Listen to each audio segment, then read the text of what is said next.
Nikola Jokic. I mean, that's insane. Like I was cracking up. I was cracking up myself. We had this like conversation about, I brought up one of my big storylines as being worried about the Nuggets, and then they beat the Thunder and the Mavericks, and you're like, okay, that's the way it goes. And we're starting with the Denver Nuggets, 7-3 on the season. They still only have a +4 net rating, which is 11th in the NBA per cutting the glass, 4th on offense, 20th on defense, and ESPN's BPI projects them to finish with 48 wins. That is 4th best in the West, and they have a very good chance still making the playoffs. Yeah, I mean, the Nuggets, they're incredible. They are shooting, coming into today's game, 55% at the rim. That is tied for dead last in the NBA. They are shooting a league worst 41.9% field goal on self-created shots. That is not good. If they aren't getting assists, it's not going too well. It doesn't matter that Russell Westbrook has his usual under 50% true shooting, 8 or 9 points worse than league average, and a negative 11.6 net rating. It doesn't matter that Aaron Gordon and Jamal Murray are missing, along with KCP, from what had historically been the NBA's best starting unit. And it doesn't matter that Peyton Watson is somehow shooting 55% at the rim as one of the most athletic players in the league and 26% from three. Do you care to guess why none of that matters, Danny? Because they have the best player in the world, and more specifically, the best regular season player in a while on their team. All the shit that the Nuggets have been through, losing KCP, Michael Porter Jr. starting to play better now, but he had a slump. Murray has been out. Did he come back actually over the weekend? He did. He played 30. Yet another played 38. incredibly close win. Yeah, it's right back to playing 38 minutes in their win over the Mavs. Oh, and he also played against the Heat on Friday, so he's played him too. Yeah, because he was questionable for that. So he's back now, and so I think the fact that this Nuggets team, it almost doesn't matter who's out there with Nikola Jokic, because even when they were struggling, they still were fine with Nikola Jokic on the floor. Their intended starting lineup coming into today, plus 18.9, 136 offensive rating. And Nikola Jokic, I mean, that's insane. And Nikola Jokic, overall, they are a 128 offensive rating when he is on the floor. That's basically what the Celtics did for the second half of last year. So it's really... Well, and it's just insane how good they've been. I mean, some of the components of how they're doing it even are not like totally unsustainable. And Nate, I didn't get a chance at this moment to watch the Nuggets Mavs game that happened on Sunday. I was doing family stuff during the day, but I want to put out his line on it all the same. 37 points on 13 of 21 from the field, made all of his threes, also 8 of 8 from the line. 18 rebounds, 8 of which were offensive. 15 assists, so that if you like the triple-double stats, 37, 18, and 15, and plus 13 in a game his team won by 2, and he played all but 10 minutes. And if you look at what they're doing with these groups on the floor at the Jokic, it's not only that they're making a ton of shots to the rim. In fact, they haven't been so dominant there. They are shooting a crazy number from three.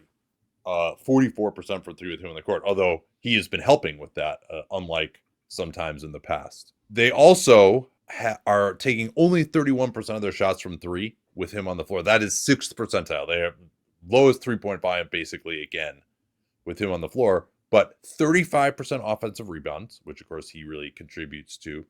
And actually a big change from years past is they are getting to the foul line more. They are in the 94th percentile in free throw rate, where they've usually really struggled. That everyone's always complaining that Nikola Jokic doesn't get the star whistle. So in addition to just shooting incredibly well from mid-range and from three, and still getting a ton of shots at the rim, even if they aren't shooting the best percentage, well, and they have been spectacular. Speaking of not shooting the best percentage, one of the other players who's helped that free throw attempt rate is Russell Westbrook. I mean, he is their leader in free throw attempts per 36 minutes at 7.5. He's added Jokic, who has done better this year. And then how that evolves over the course of the year, including where the refereeing goes, is something that I'm going to watch. And I mean, it's also incredible. I mean, we've brought this up a little bit, but so Jokic is his ridiculous efficient itself, as we would expect.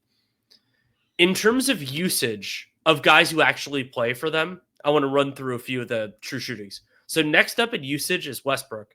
He's at 49% true shooting on his 24 usage. Jamal Murray, 53%. He was off at the beginning of the year, is coming back from the concussion now. This doesn't include Sunday's game. Then MPJ, 40%. Aaron Gordon, 66%. Those guys are doing well. And then Strothers, 58. Watson, 47. And then now you're getting down like Brown's doing well, but he's only 50% usage. So it's like they're doing it in a lot of other ways. And remember, the part of the beauty of Jokic is that he generates really good shots for guys. So you could even see this go further. Yeah, I mean, they're not going to continue to shoot 44% from three with him on the floor, but I understand what you mean. Yeah, that it could look a little bit better. And, Russell Westbrook, his signing, I think, has been exactly what they were hoping for because his overall stats are not very good. And, I mean, if you look at his net rating, negative 12.9 when he's on the floor. They are plus 18.9 when Russell Westbrook is off the floor. Their offense is 132.5 when Russell Westbrook is off the floor and 99.3 when he is on the floor. Their bench units haven't exactly slayed. But he's had 3 good games. All of them, I think, were in close games, if memory serves. And so that's 3 games that they probably, if they have Reggie Jackson in that spot, they don't win, right? I mean, they are 7-3. And when he plays well, they can take advantage of that. When he doesn't, they can kind of minimize his role a bit. Now, all this stuff in the playoffs, you wonder, right? Their shooting is still so miserable at times. And Westbrook, we saw what happened to him in last year's playoffs when you can really lock in on the stuff that he's doing. But it definitely, particularly because, again, OKC, we're going to see where they're at now with the Chet injury, and Phoenix, like, they just lost KD, and, Golden State's run along pretty well, but I don't know that they, I would still favor the Nuggets to beat them in a playoff series right now. So it's actually and they just beat Dallas too. They did have Murray back, but it's not like they can't beat good teams. They're not blowing anybody out other than really bad teams, but they're still probably the best clutch team because they have the best clutch player. So amazingly, after it was, they were looking like they could have been 0-4 at one point. They are now 7-3. And I mean, and again, to be number 4 in offense with the lack of shooting that they have had is pretty remarkable, I think. And I think they can get better defensively too. Yeah, I agree. And I mean, yeah, it's super early, but Jokic's MVP case seems to be being burnished to me, and it's early on, and there's a lot that could change. But that's he's been incredible. Yeah, and there's nobody close to him. Again, one other thing too, and this is pretty exciting. We've gotten access now as a team to Sport Radar's tracking data and using the NBA cameras. So just barely had time to get into it this weekend with all the games that we're watching.